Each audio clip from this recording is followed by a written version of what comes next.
खुदा कदूस तेरी शुक्रगुजारी करते हैं यीशु मसीह में आज के इस वक्त के लिए, इन तमाम लम्हात के लिए, इन घड़ियों के लिए जो खुदा बाप तूने हमें अता की है। रब अल्फाज खुदा शुक्रगुजार हैं सारी की गई इबादत के लिए, प्रस्तुत के लिए। खुदा हम तेरा कलाम सुनने वाले हैं, अपने बंदा को अल्फाज की तरतीब हिकमत और दनाई से मामूर करना, वो अल्फाज जो हिकमत और दनाई से मामूर किए जाएं आज हमारी जिंदगियों में खुदा जब बयान किए जाएं वो हमारी जिंदगियों में ठहरे रब अल्फाज खुदा, ताकि हम भी तेरी हिकमत और दनाई से भरकर तेरे जलाल के लिए खुदा तैयार हो सके यीशु मसीह के नाम में, आमीन हालेलुया। आए अपने कदमों पे खड़े होंगे खुदा के खादिम की और खुदा के कलाम की ताज़ीम के लिए। Praise God. हम सब अपने कदमों पे खड़े होंगे, प्रेज गॉड। और बड़े ही ईमानदारी से तमाम बहनों से गुजारिश है कि बड़ी ही ईमानदारी से एक एक कदम मज़बा की तरफ बढ़ाएं। आप बहनें यहाँ तक आ सकती हैं, इन बहनों से गुजारिश है। खुदावंद आपको बरकत दे, बैठिएगा। खुदावंद आपके साथ हो, उसका फजल, उसकी रहमत और उसकी सलामती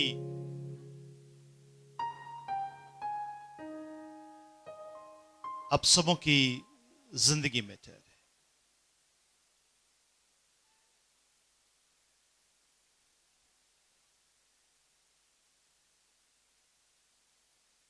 आमीन। मसीह यीशु के जिंदा जलाली और बबरकत नाम में उस कादिर मुतलक खुदा सुलह और सलामती के शहजादे की सलामती आज सुबह आप सबके साथ हो। आमीन। मेरे अज़ीज़ों, बेहतर है कि आज आप सब खुदा के हुजूर हैं और कलाम को सुनने के लिए आपके अंदर बेताबी है कि आप खुदा की बातों को सुनें, उस पर गौर करें और अपनी जिंदगी को तरतीब में लाएं। आमीन। सो मेरे अज़ीज़ों, कलाम खुदा के मुताबिक महज सुनने वाले नहीं बल्कि खुदा के कलाम पर अमल करने वाले भी बनना है। आमीन। सो अज़ीज़ों, जरूरी है कि हमारा ध्यान खुदा के कलाम पर हो। आमीन। अब सब बहनों और सब भाइयों का जेएफसी में दिल की गहराइयों से वेलकम है।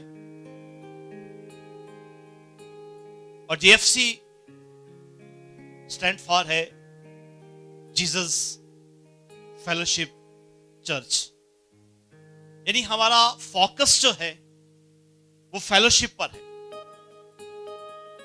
और इसी बात को मद्देनजर रखते हुए एक और इबादत का आगाज हमने किया है और वो है फैमिली फेलोशिप। फर्दन फर्दन मुख्तलिफ खानदानों को यह पैगाम मिलेगा कि फलां डेट को फैमिली फेलोशिप है, आप सब ने चर्च आना है, पूरा खानदान। 2 इबादत ये हो चुकी हैं, तालीमी सेशंस इसमें लिए गए और सिखाया गया कि एक ईमानदार खानदान किस तरह तरतीब पाता है। आमीन आमीन। सो मैं आपसे गुजारिश करूंगा कि आज के पैगाम को बड़े ध्यान से सुनिएगा। आज का पैगाम तरबियत है उन भाइयों की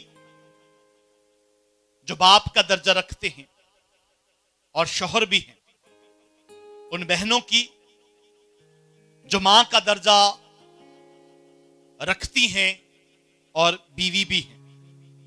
सो अज़ीज़ों, ईमानदार का खुदा को पसंद आना बेहद जरूरी है।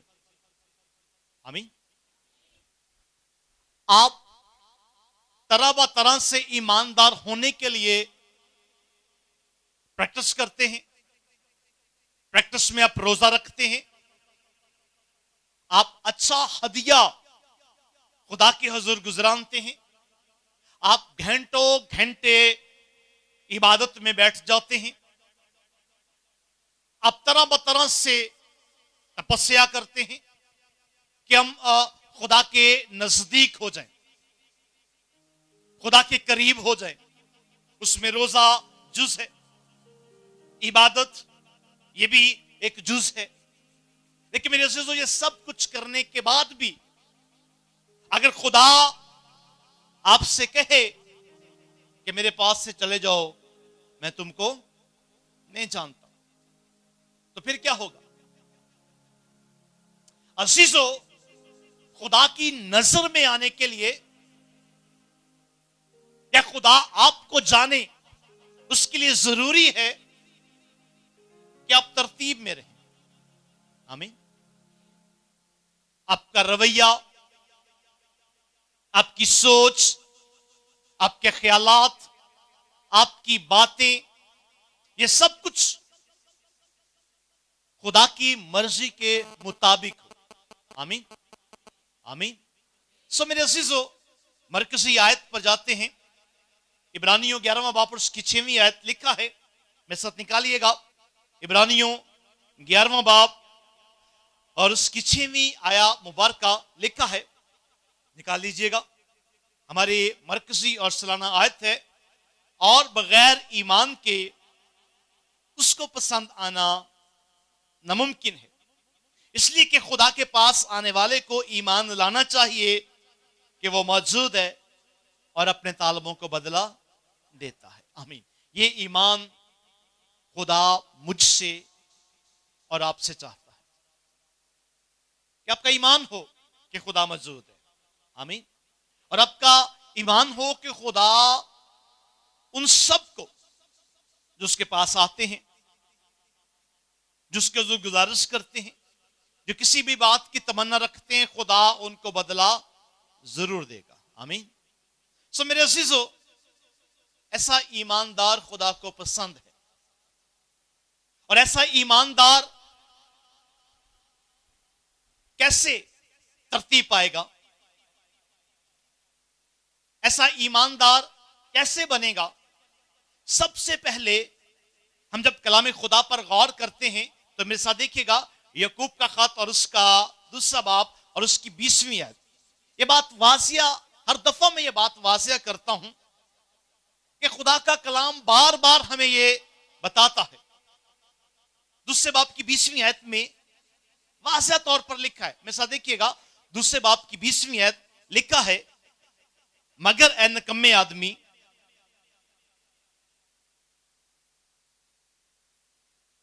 लिखा है 20वीं आयत में, मगर ए नकम्मे आदमी, क्या तू ये भी नहीं जानता कि ईमान बगैर अमाल के बेकार है? अब ये बात हम पिछले कई मंथ से आपको सिखा रहे हैं कि यार, जब तक आपकी जिंदगी में अमल नहीं होगा ना, तब तक आपका ईमान भी किसी काम में नहीं होगा। आपके लिए जरूरी है कि आप ईमान के साथ साथ अपने अमल पर भी गौर करें, यानी अपने करदार पर। यहां अमल से मुराद करदार है। वो करदार आपकी सोच पर डिपेंड है, वो करदार आपके रवैये पर डिपेंड है, वो करदार आपके ख्यालात पर डिपेंड है। इसलिए मेरे अजीजों, किताबे मुकद्दस आज हमारा ध्यान इस बात की तरफ करवाती है कि अजीजों, ऐ ईमानदारों, जरा गौर करो कि आप सिर्फ ईमान ही का ढंढोरा तो नहीं पीट रहे। आप ईमान के साथ साथ अपने करदार पर किस कदर गौर किए हुए हो, यह हमें देखना बेहद जरूरी है। और आज की इस खूबसूरत दिन के मौका पर हम खानदानी तौर पर इस बात को सीखेंगे कि एक ईमानदार जो है, एक ईमानदार खानदान जो है, वो कैसा होना चाहिए। अब जब एक ईमानदार खानदान होगा तो फिर वहां से जो है वो ईमानदार पैदा होंगे, एक ईमानदार घराने से एक ईमानदार पैदा होंगे। अब वो कैसे होंगे, जरा गौर कीजिएगा। मैं थोड़ी देर के लिए आपकी तवज्जो खानदानी तौर पर करवाना चाहता हूं। अब बहुतों दफा मैंने सुना है कि पाद साहब, औलाद जो है वो नाफरमान है। अब क्यों है, इस बात पर कभी हमने गौर नहीं किया। पाद साहब, बच्चे जो है वो हमारी बात नहीं सुनते। अब वो क्यों है, इस बात पर हमने कभी गौर नहीं किया। हमें गौर करने की जरूरत है, हमें तवज्जो करने की जरूरत है। खामंद आएगा तो वो हमसे दुआ की ये रिक्वेस्ट करेगा कि पाद साहब, मेरे घर के लिए, मेरी बीवी के लिए, मेरे बच्चों के लिए दुआ करें। वो मेरी बात नहीं सुनते, मेरे फरमाबरदार नहीं है। बीवी मेरे कहने कार में नहीं है। बीवी आएगी, वो दरख्वास्त लिखवाएगी अपने खामंद के लिए, भी दुआ करें। ना तो मेरे बच्चे मेरी बात को सुनते हैं और ना ही मेरा खामंद मेरी बात को सुनता है। बिगाड़ यहां से पैदा हो जाता है। अब मेरे अज़ीज़ों, कैसे हम ईमानदार बनेंगे?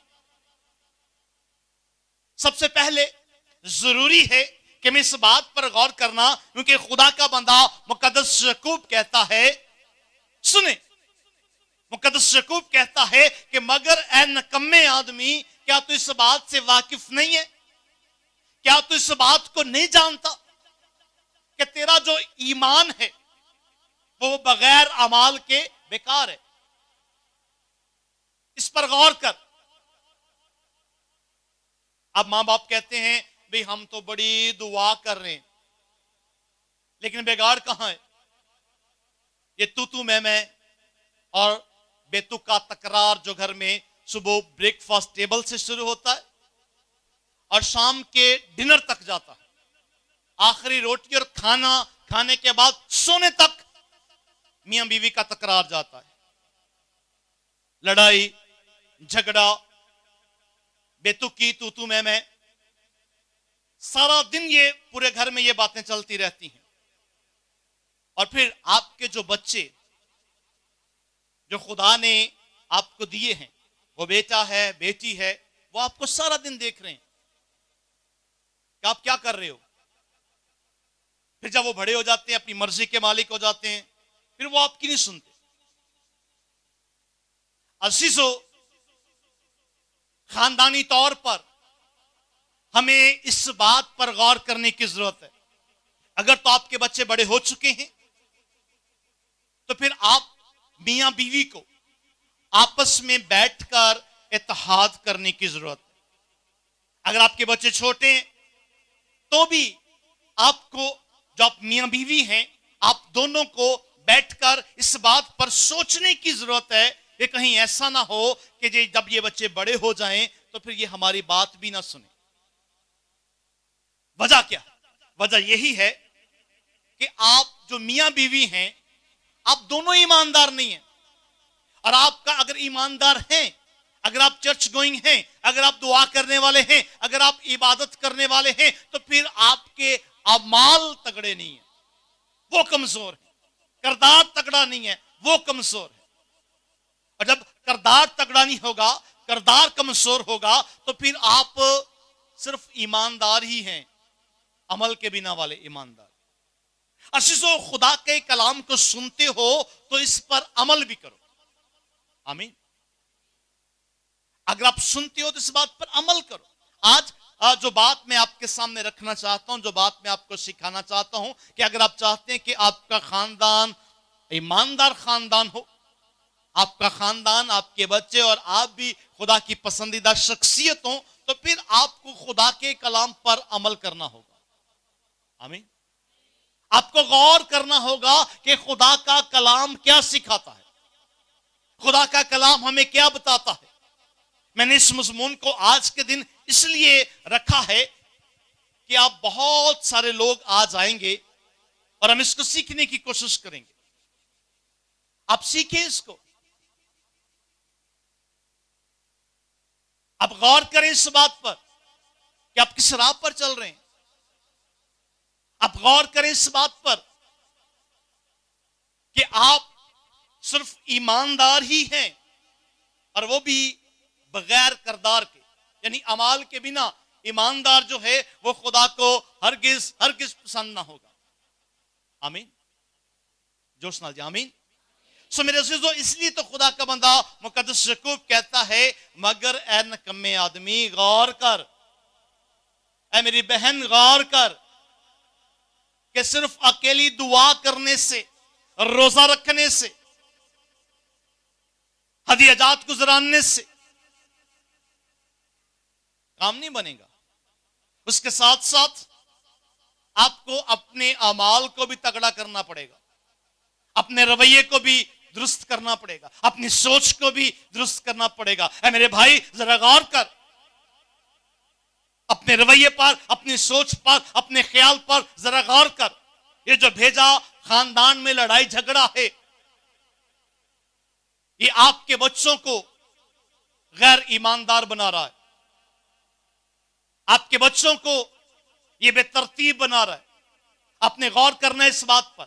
ऐ मेरे अज़ीज़ों, खुदा के कलाम पर हम जरा ध्यान करते हैं, इन बातों पर हम जरा गौर करते हैं। सबसे पहले जो बात है, मेरे साथ देखिएगा, वो है ईमानदार मियां बीवी के लिए। ईमानदार मियां बीवी के लिए मैं ये बातें रखना चाहता हूं। अगर आप खुदा के घर में आने वाले हैं, अगर आप दुआ करने वाले हैं, अगर आप बंदगी करने वाले हैं, अगर आप खुदा को सिजदा करने वाले हैं, तो जरा गौर करें। ईमानदार मियां बीवी के लिए चंद हदायत हैं खुदा के कलाम में से, जरा ध्यान से सुनिएगा। कितने लोग, कितने भाई जो हैं अपनी बीवी और बच्चों के साथ खुदा के घर में आए हैं? अपना हाथ बुलंद करें। बहनें भी अपना हाथ बुलंद करें। वेरी गुड, शाबाश। ऊंचा ऊंचा, जरा ऊंचा। मेरी बातों को ध्यान से सुनना है। अगर आप अपने बच्चों के साथ खुदा के घर में हैं, आपका रुतबा मां और बाप का है, तो मेरी बातों पर जरा गौर कीजिएगा। अब ये बातें आपके लिए हैं, इसके बाद आपकी औलाद के लिए होंगी, और फिर हम हासिल कलाम की जानिब आएंगे। अजीजों, गौर करना है कि एक ईमानदार खानदान किस तरह हम तरतीब दे सकते हैं। ओ बच्चों, हेलो, ये किसके हैं? अलग अलग कर दो इनको जरा, बातें नहीं करो बेटा। हाँ, सुनिए ध्यान के साथ, तवज्जो के साथ। एक ईमानदार खानदान को हम किस तरह तरतीब दे सकते हैं? खुदा को चाहिए ईमानदार खानदान, खुदा को चाहिए ईमानदार लोग, और वो भी उसके पसंदीदा। आमीन। और उसको पसंद आने के लिए हमने बुनियाद रखना है। आमीन। हमने एक ईमानदार खानदान की बुनियाद रखना है, और वो हम कैसे रख सकते हैं? खुदा के कलाम पर गौर करने से, ध्यान करने से। आमीन, आमीन। सुनिए, मेरे साथ निकालिएगा इफिसियों 5वां बाब। इफिसियों 5वां बाब और उसकी 21वीं आया मुबारक से। इफिसियों 5वां बाब और उसकी 21वीं आया मुबारक से लेकर 25वीं आया मुबारक तक मियां बीवी के लिए गौर कीजिएगा। ये उन मियां बीवी के लिए है जो औलाद वाले हो चुके हैं। मेरी आपसे गुजारिश है, ध्यान से सुनिएगा। वक्त जो है वो बहुत नजदीक है। हमें चाहिए कि गफलत की जिंदगी मत जिए, खुदा के कलाम पर गौर करें, खुदा की बातों पर ध्यान करें। महज सुनने वाले ना बनो, बल्कि सुनकर इस पर अमल करने वाले बनो। आप बहुत सारे जिन्होंने हाथ बुलंद किया कि हम मियां बीवी और बच्चे खुदा के घर में आए हैं, और बहुत सारे ऐसे हैं जो इन द फ्यूचर अपने खानदान को प्लान करेंगे, अपने घराने को प्लान करेंगे। लेकिन अजीजों, अगर आप सीखे हुए तो आप एक ईमानदार खानदान तरतीब दे सकते हैं। आमीन, आमीन। सो अगर आप अब सीख लें तो आपका घराना ईमानदार खानदानों में शामिल हो जाएगा। अजीजों, फर्दन फर्दन हमने मुख्तलिफ पर्सनैलिटीज को, मुख्तलिफ लोगों को किताब मुकद्दस में से देखा, उनके ईमान को देखा, उनके अमल को देखा। अब खुदा जो है खानदानी तौर पर भी हमें सिखाता है, खानदानी तौर पर भी हमें बताता है कि हमने अपने खानदान को कैसे ईमानदार बनाना है। आमीन। एक भाई के लिए जो रुतबा रखता है एक शोहर का, और रुतबा रखता है एक बाप का, उसके लिए ये बातें महज बातें ना हो, बल्कि उसके लिए ये बातें तरबियत की बातें हों। आमीन। एक बहन जो एक बीवी का ओहदा रखती है, एक मां का ओहदा रखती है, अपने बच्चों की तरबियत करती है, अपने खामंद की देखभाल करती है, ये उसके लिए बातें ना हों, बल्कि उसके लिए तरबियत हो। आप सीखे इस बात, जो बात मैंने शुरू में बताई ना, कि जो एवी का तकरार और एवी तू मैं जो घर में शुरू हो जाती है ना, आप उससे गुरेज करें। वो आपके खानदान की अखलाकी बर्बादी है। अखलाक को समझते हैं आप? वो आपके खानदान की अखलाकी बर्बादी है। आपके बच्चे आपको देख रहे हैं, वो आपसे सीख रहे हैं, ये तू मैं ये लड़ाई झगड़ा वो आपसे सीख रहे हैं।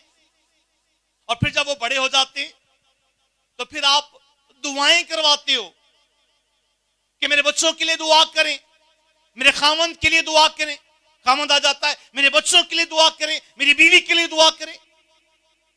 तो फिर यही रह जाता है, क्योंकि आपने इस बात पर गौर ही नहीं किया कि आपके शुरू के लड़ाई झगड़े बच्चों के जहनों में नक्श हो चुके हैं।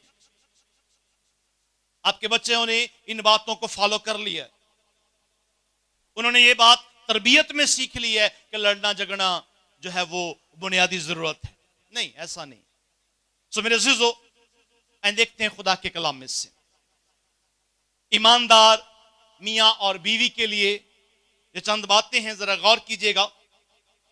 21वीं आयत से, और मसीह के खौफ से एक दूसरे के ताबिया रहो। बीवियों, अपने शोहरों की ऐसी ताबिया रहो जैसे खुदावंद की, क्योंकि शोहर बीवी का सर है, जैसे कि मसीह कलीसिया का सर है और खुद बदन का बचाने वाला है। लेकिन जैसे कलीसिया मसीह के ताबिया है, वैसे ही बीवियां भी हर बात में अपने शोहरों के ताबिया हों। अगली बात, ऐ शोहरों, अपनी बीवियों से मोहब्बत रखो जैसे मसीह ने भी कलीसिया से मोहब्बत करके अपने आप को उसके वास्ते मौत के हवाला कर दिया। आमीन। मेरे अजीजों, तवज्जो करें, खुदा का कलाम यहां मुझसे और आपसे क्या कहता है कि और मसीह के खौफ से। किसके खौफ से जी? यानी खुदा यीशु के खौफ से, उसकी मोहब्बत में, उसके प्यार में एक दूसरे के, हाँ जी भाइयों बहनों बोलें, एक दूसरे के ताबे रहो। ये फजूल का तकरार, ये फजूल की लड़ाई झगड़ा, इससे खानदान जो है वो अखलाकी तबाह हो रहे हैं। आपके खानदान में, आपके घराने में लड़ाई झगड़े को बुनियादी जरूरत समझा जा रहा है। आपके बच्चे गाली देना अपना हक समझ रहे हैं, क्योंकि बाप ने सारी उम्र मां को गाली दी है। आपके बच्चे इसको हक समझ रहे हैं।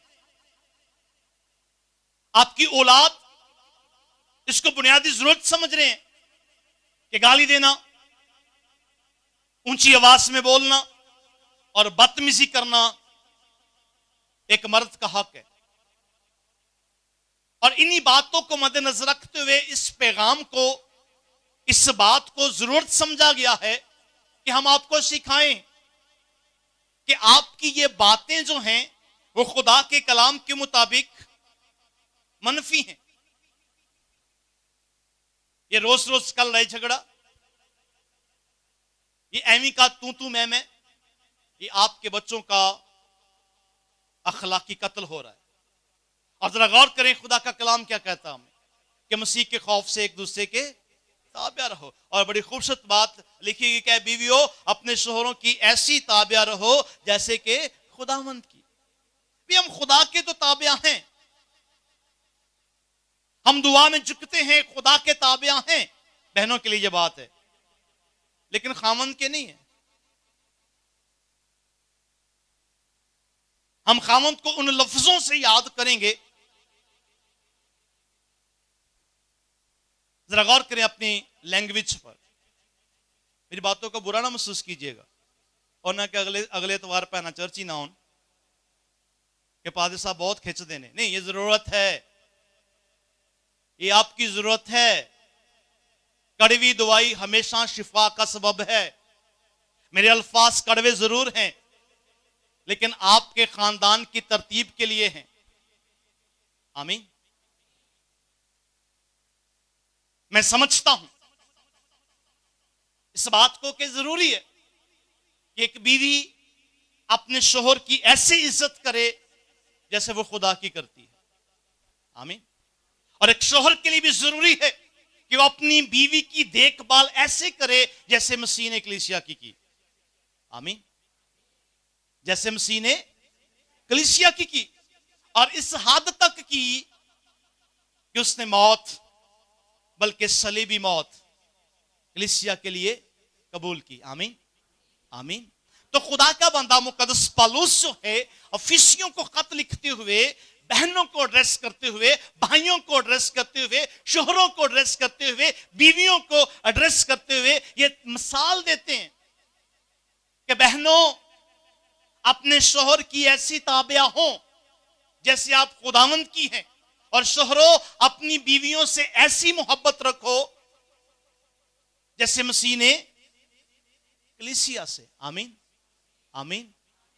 सो मेरे अजीजों, फिर ईमानदार खानदान तरतीब पाएगा, क्योंकि आप एक दूसरे के ताबिया हैं, तो ऑटोमेटिकली आपके बच्चे आपके ताबिया होंगे, और आपके बच्चे कहेंगे कसी तज तक अपने मां बाप को लड़दे नहीं वेख्या, हमने कभी अपने बाप को गाली देते नहीं सुना, हमने अपनी मां को बाप के लिए गलत अल्फाज इस्तेमाल करते नहीं सुना। आमीन। सो मेरे अजीजों, ये ईमानदार भाई के लिए और ईमानदार बहन के लिए जो रुतबा पाती है, ईमानदार बीवी का जो रुतबा पाता है ईमानदार शोहर का, आपके लिए जरूरी है इस बात पर गौर करें।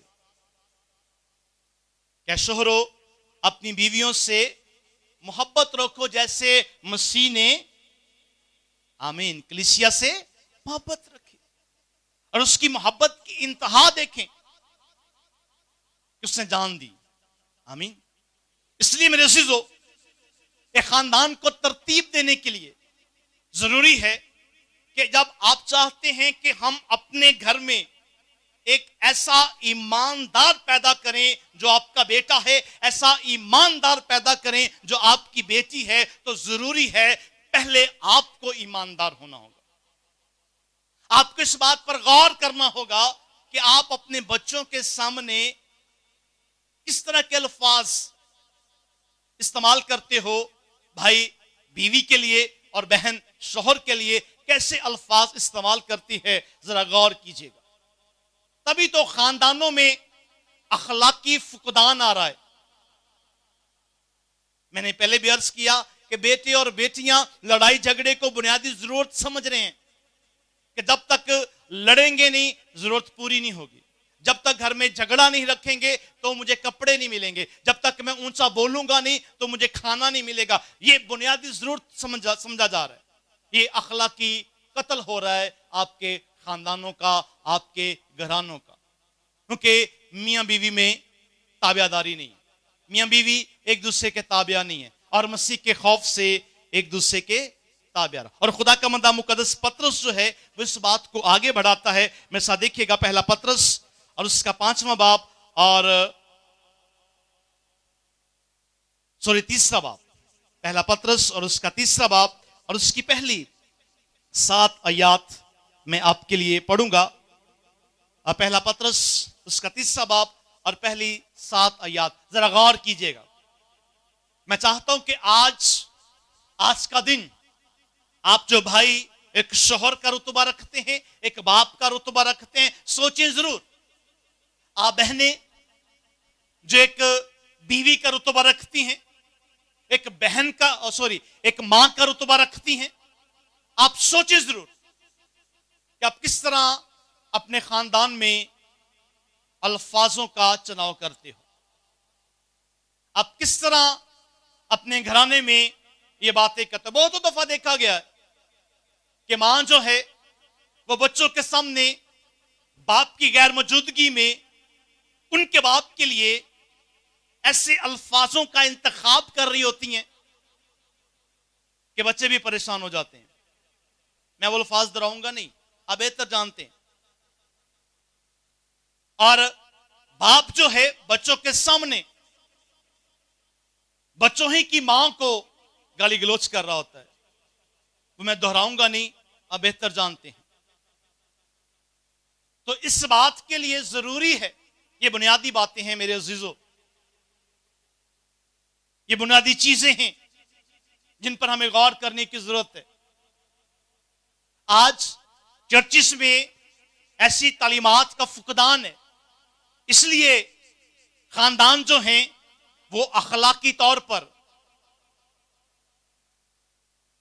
खानदान जो है अखलाकी तौर पर बर्बाद हो रहे हैं। अजीजों, खुदा का बंदा मुकद्दस पतरस क्या कहता है, जरा इस बात पर गौर करें। लिखा है, ऐ बीवियों तुम भी अपने अपने शोहर के ताबे रहो, इसलिए कि अगर बाज उनमें से कलाम को ना मानते हों तो भी तुम्हारे पाकीज़ा चाल चलन और खौफ को देखकर बगैर कलाम के अपनी अपनी बीवी के चाल चलन से खुदा की तरफ खींच जाए।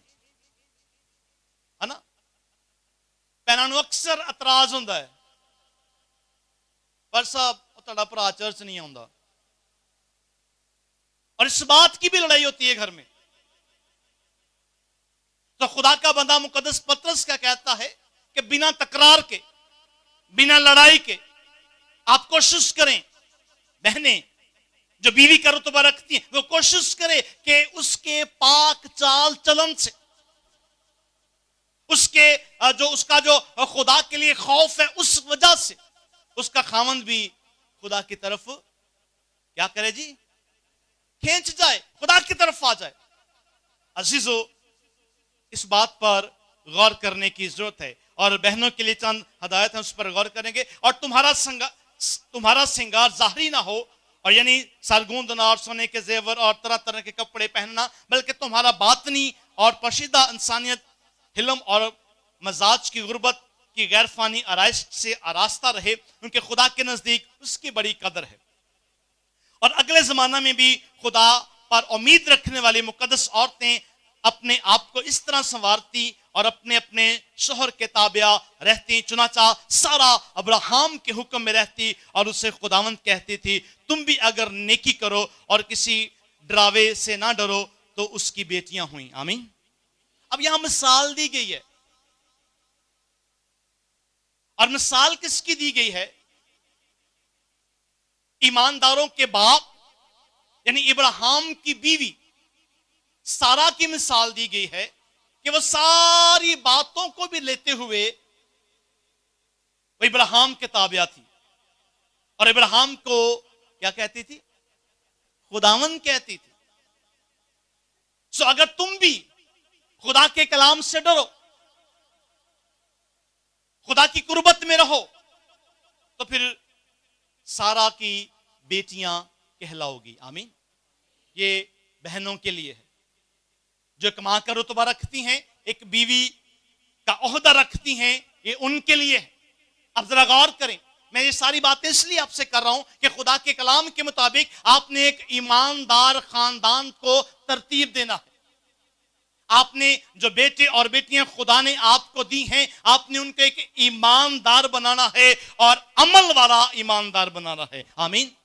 और किरदार वाला ईमानदार बनाना है। उसके लिए जरूरी है कि आप खुद पहले ईमानदार हों, भाई ईमानदार हो, बहनें ईमानदार हों, वो भाई जो खामन है, शोहर है, वो ईमानदार हों, वो बहनें जो मां हैं, बीवी हैं, वो ईमानदार हों, तो फिर आप एक ईमानदार खानदान का बुनियाद रख सकते हैं। आमीन।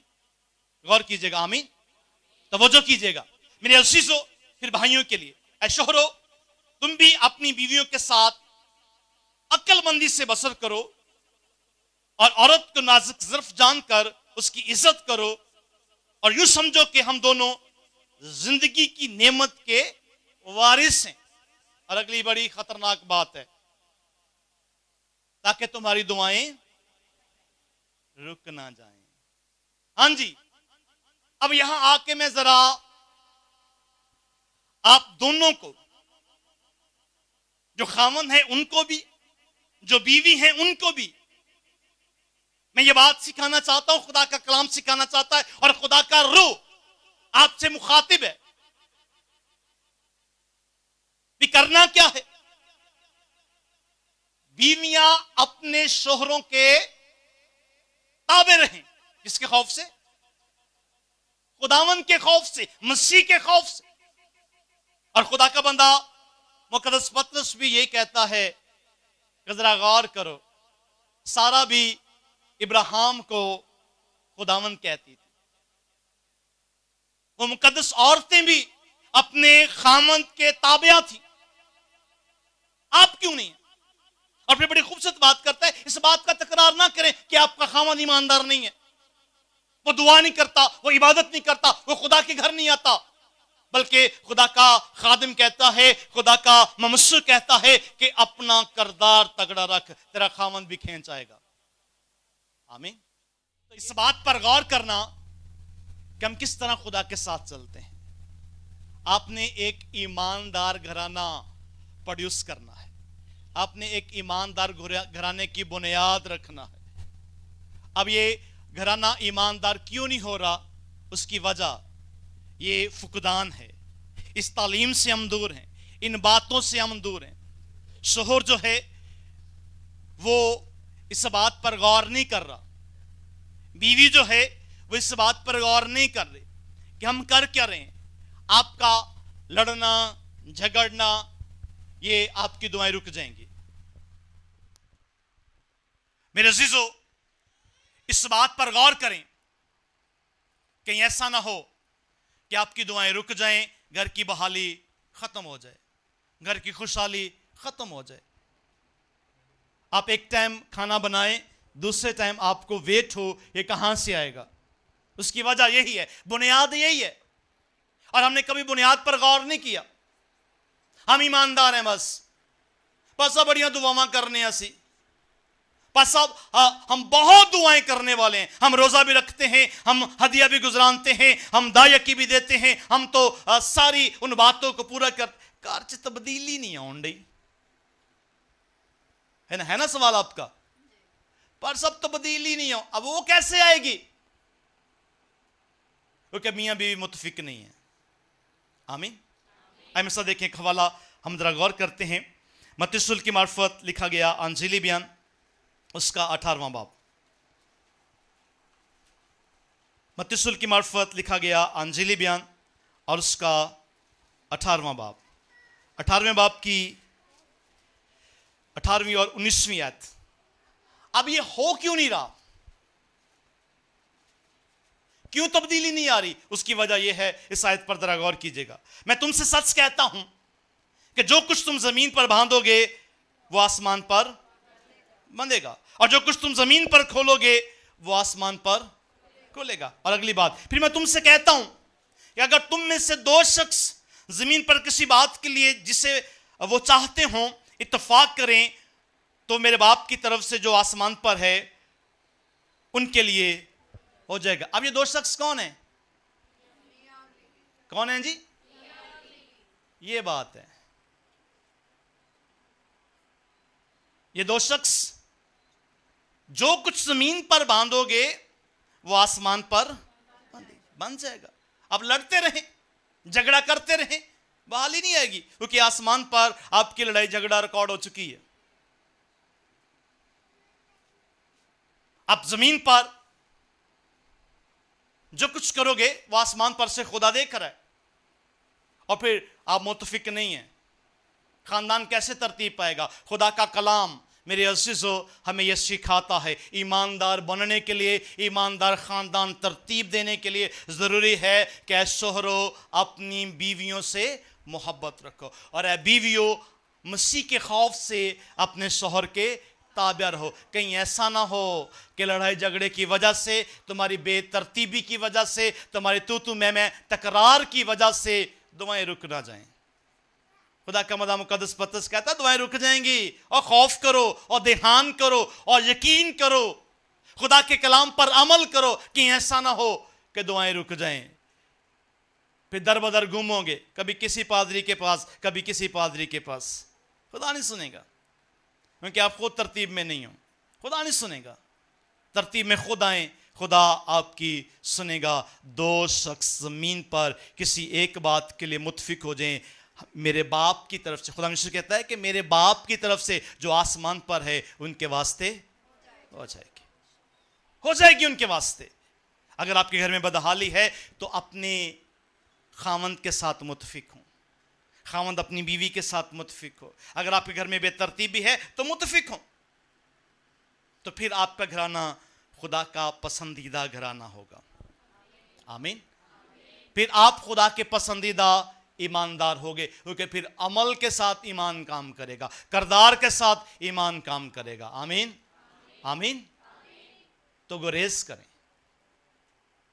ए बहनों, जो बीवियों का ओहदा रखती हैं, अपने बच्चों के सामने अपने खामंद के लिए गलत अल्फाज इस्तेमाल करने से पहले सोचें कि दुआएं रुक जाएंगी। ए भाइयों, जो शोहरों का ओहदा रखते हैं, अपने बच्चों के सामने अपनी बीवी को गलत अल्फाज बोलने से गुरेज करें कि ऐसा ना हो कि दुआएं रुक जाएं। अमल के साथ ईमानदार बने। आमीन। भाइयों, अमल के साथ ईमानदार बने, बहनों अमल के साथ ईमानदार बने, फिर खुदा को पसंद आएंगे। हासिल कलाम में सा देखिएगा, हासिल कलाम याकूब का खत, उसका दूसरा बाब। वही बात मेरे हर मैसेज के आखिर में जो मैं आपसे करता हूं, लिखा है याकूब का खत, उसका दूसरा बाब, उसकी 26वीं आयत मुबारक का यो बयान है, गर्ज जैसे बदन बगैर रूह के मुर्दा है, वैसे ही ईमान भी बगैर अमाल के मुर्दा है। सो मेरे अजीजों, खानदानी तौर पर अमल वाले ईमानदार बने, खानदानी तौर पर अमल वाले घराने बने, अमल वाले ईमानदार बने, क्योंकि अमल के बगैर जो ईमान है वो मुर्दा है। उसी तरह जिस तरह बगैर रूह के बदन, मैयत देखी कभी? हाँ, सारे ने देखी है। कोई भी यहां ऐसा नहीं बैठा जिसने ये कहा कि मैंने जनाजा नहीं देखा। सब ने देखा है। ना तो वह हिल सकता है, ना वो बोल सकता है, ना वो कुछ कर सकता है। वजह क्योंकि उसमें जान नहीं है। इसलिए आपके ईमान में जान तब होगी जब आपका अमल तगड़ा होगा। आमीन। गौर करें। आमीन। आपने आज सोचना जरूर है, कितनी बहनें जो यहां बैठी हैं जो बीवी हैं अपने अपने शोहर की, हाथ बुलंद करें। गुड। और कितने भाई जो हैं शोहर हैं? शाबाश। आज आपने सोचना जरूर है कि आप कैसा खानदान तरतीब दे चुके हैं या कैसा देना चाहते हैं। खुदा का कलाम आपकी रहनुमाई कर रहा है। खुदा के दो बड़े खादम मुकद्दस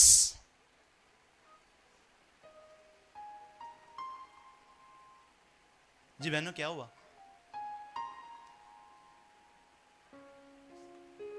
नहीं अजीजो, खुदा के दो बड़े सूरमा मुकद्दस पतरस और मुकद्दस पौलुस कहता है कि अगर आप लड़ते झगड़ते रहे तो दुआएं रुक जाएंगी और बच्चों में भी अखलाकी कत्ल होगा। बच्चे भी अखलाक से खाली होंगे, वो भी इन बातों से दूर होंगे। आए सोचें हम कैसे चल रहे हैं खुदा के साथ, हम किस तरह खुदा के साथ चल रहे हैं और हम कर क्या रहे हैं। बहनें भी सोचें, भाई भी सोचें। अपने बच्चों की तरबियत करें, अपने बच्चों को ऐसा ईमानदार बनाएं जो अमल वाला है। अपने खामंद के लिए दुआएं करें। मुकद्दस पतरस कहता है कि वो तुम्हारे चाल चलन से, तुम्हारे उस खौफ से जो तुम्हें खुदा से है, तुम्हारी बातों से जो तुम खुदा के लिए करती हो, तेरा खामंद खुद खींच आएगा। आमीन आमीन। ये जरूरी है बहनों। लड़ने की जगह मैं बहनों को मशवरा दूंगा, दुआ करें और अपने ईमान को बढ़ाएं, अमल को बढ़ाएं, करदार को बढ़ाएं, ताकि आपका खामन जो है वो खुदा की तरफ आ जाए। दुआएं रुक जाएंगी, खुदा नहीं सुनेगा। स्वयं हम इबादत के दूसरे हिस्सा की जानिब आएंगे। मैं आपके लिए दुआ करना चाहता हूं। मैं चाहता हूं कि आप खुदा के हुजूर अपने अपने लिए दुआ करें, अपने अपने खानदान के लिए दुआ करें। ये कलाम, ये बातें आपके लिए बरकत का सबब हो, आपके लिए बहाली का सबब हो। आमीन। ये पैगाम ईमानदार मियां बीवी के लिए था और मेरा अगला पैगाम जो होगा वो बच्चों के लिए होगा। अगले पैगाम में हम बच्चों के लिए भी बात करेंगे। सो अज़ीज़ो, आंखों को बंद करें।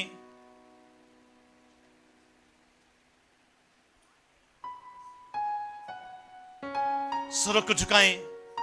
मैं आपके लिए दुआ करना चाहता हूं। मैं चाहता हूं कि आप इस पैगाम से जो भाइयों ने सुना, जो बहनों ने सुना, खुदा आपको बरकत दे। दुआ मांगेंगे। जमीन और आसमान के खालिक और मालिक, इन बच्चों पर तेरी बरकत चाहते हैं। ये कलाम इनके लिए बायस से बरकत हो, ये बातें इनके लिए बायस से बरकत हो। ये बहनें जो बीवियों का ओहदा रखती हैं, तेरे कलाम पर अमल करें। ये भाई जो शोहरों का ओहदा रखते हैं, ऐ खुदा तेरे कलाम पर अमल करें। खुदा अपना हाथ बढ़ा, इन्हें अपने हुजूर में याद फरमा। खुदा बाप, खुदा बेटे और खुदा रूह कुद्स के नाम में आमीन। आए इबादत के दूसरे हिस्सा की जानिब आते हैं। बहनों से गुजारिश है कि बहनें तरतीब लगा लें, यहां से रास्ता बना दें। थोड़ी थोड़ी बहनें इस तरफ हो जाएं, थोड़ी थोड़ी बहनें इस तरफ हो जाएं और घुटनों के बल हों। अपने हाथ आसमां के खुदा की तरफ उठाएं।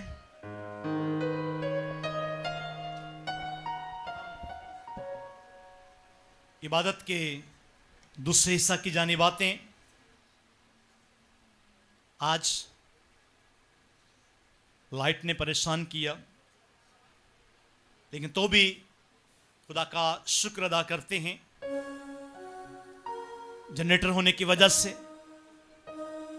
हम अपनी इबादत को कंटिन्यू किए हुए हैं।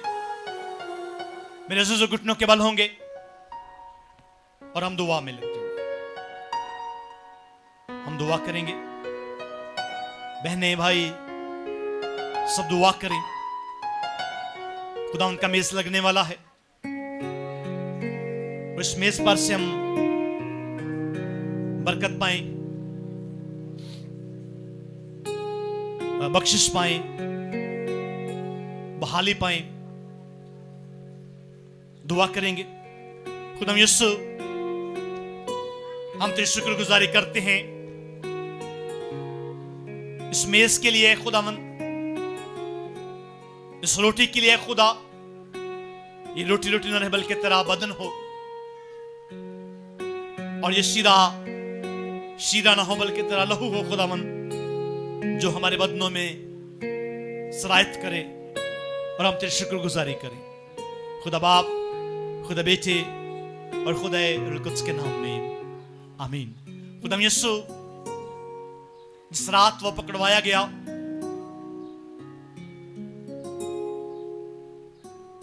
उसने रोटी ली और शुक्र करके तोड़ी और कहा, ये मेरा बदन है जो बथेरों के गुनाहों की माफी के वास्ते तोड़ा जाएगा।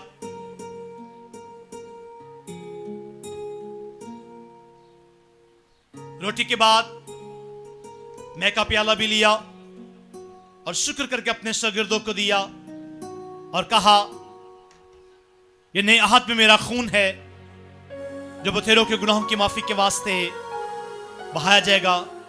और जब कभी तुम इस रोटी में से लो और इस प्याले में से पियो तो मेरी यादगारी के वास्ते यही किया करो। आमीन। खुदावन का मेज लग चुका है। पहले भाई आएंगे और इस मेज में शामिल होंगे। तरतीब कुछ इस तरह होगी, पहले आप रोटी लेंगे, उसको तोड़ेंगे और मुंह में रखेंगे। उसके बाद आप प्याला अपने हाथ में लेंगे, उसमें से पिएंगे और फिर प्याला खुदावंद के खादम के हाथ में दे देंगे और खुदावंद की शुक्रगुजारी करते हुए अपनी अपनी जगह पर बैठकर आप दुआ करते रहेंगे। तब तक दुआ करते रहेंगे जब तक ये रस्म अदा ना कर दी जाए। आमीन।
यीशु जी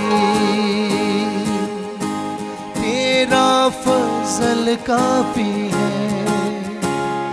यीशु जी तू मेरा शाफी है। यीशु जी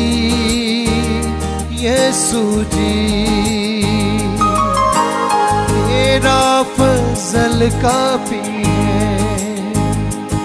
यीशु यीशु जी तू मेरा शाफी है। यीशु जी यीशु जी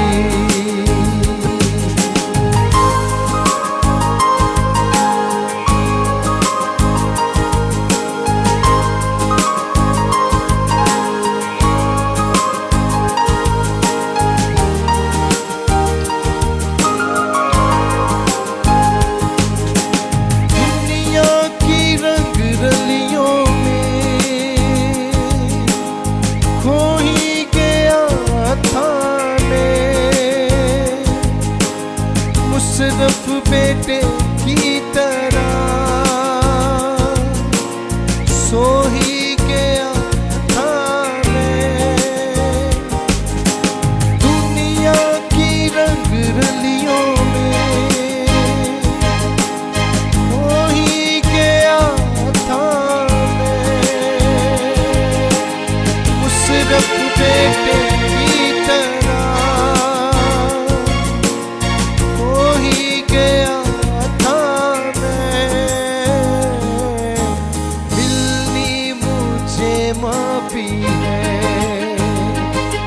लहू में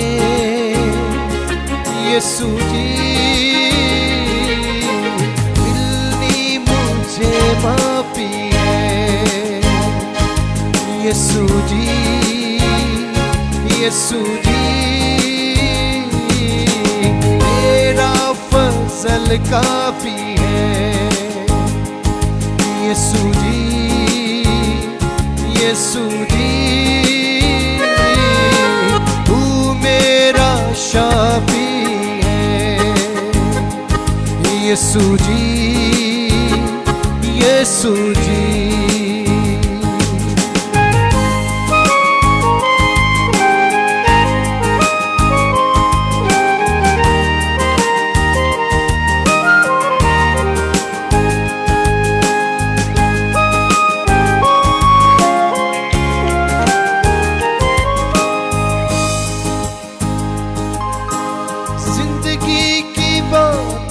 जो है तुझ ही से पाता हूँ मैं। बढ़ता तू जाता है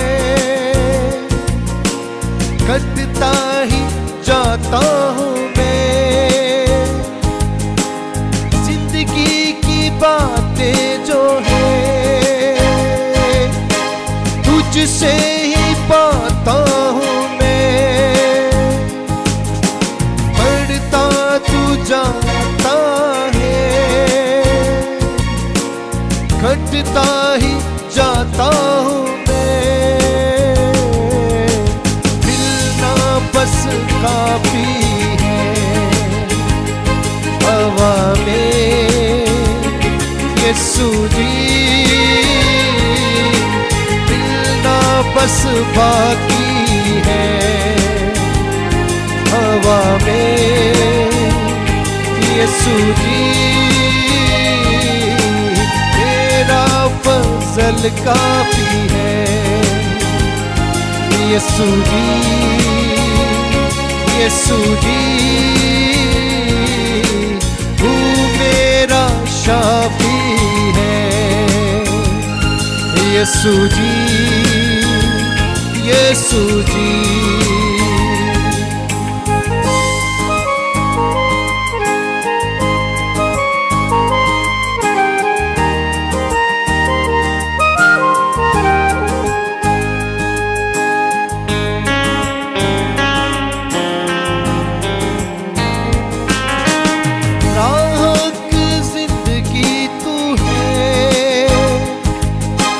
जीवन की रोटी है तू।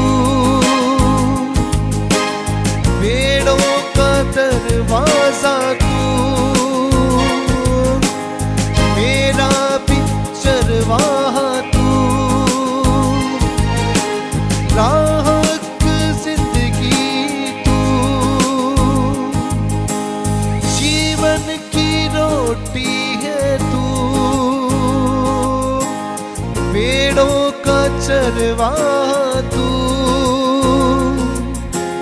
मेरा भी चरवाहा तू। तू मेरी लाठी है यीशु जी, यीशु जी। तू मेरी लाठी है यीशु जी, यीशु जी। तू मेरा शाफी है यीशु जी, यीशु जी।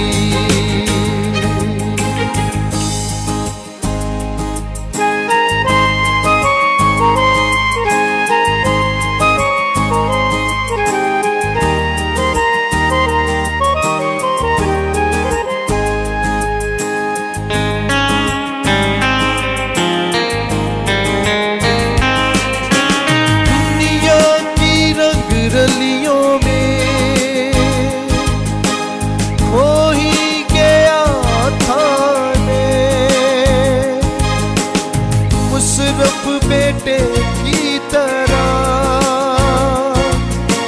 सो ही गया था मैं।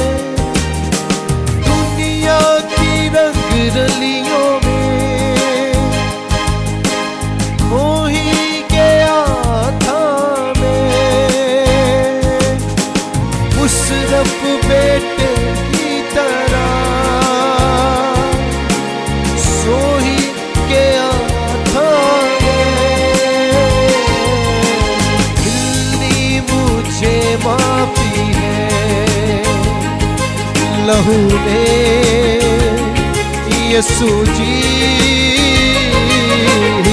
दिल्ली मुझे माफी है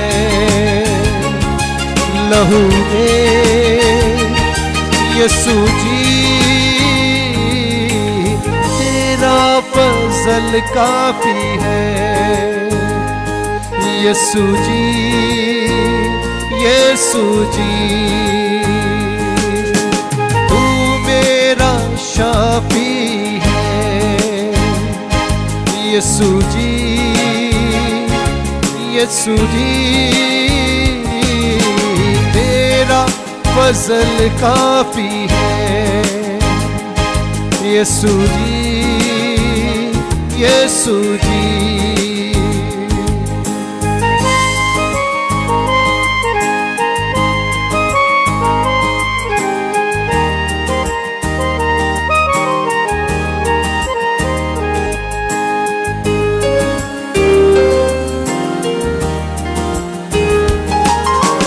जिंदगी की बातें जो है तुझ ही से पाता हूँ मैं। बढ़ता तू जाता है घटता ही जाता हूँ मैं। जिंदगी की बातें जो है तुझ ही से पाता हूँ मैं। बढ़ता तू जाता है घटता ही जाता हूँ मैं। मिलना बस बाकी है हवा में यीशु जी। मिलना बस बाकी है हवा में यीशु जी। मेरा फजल काफी है यीशु जी, यीशु जी। तू मेरा शाफी है यीशु जी, यीशु जी।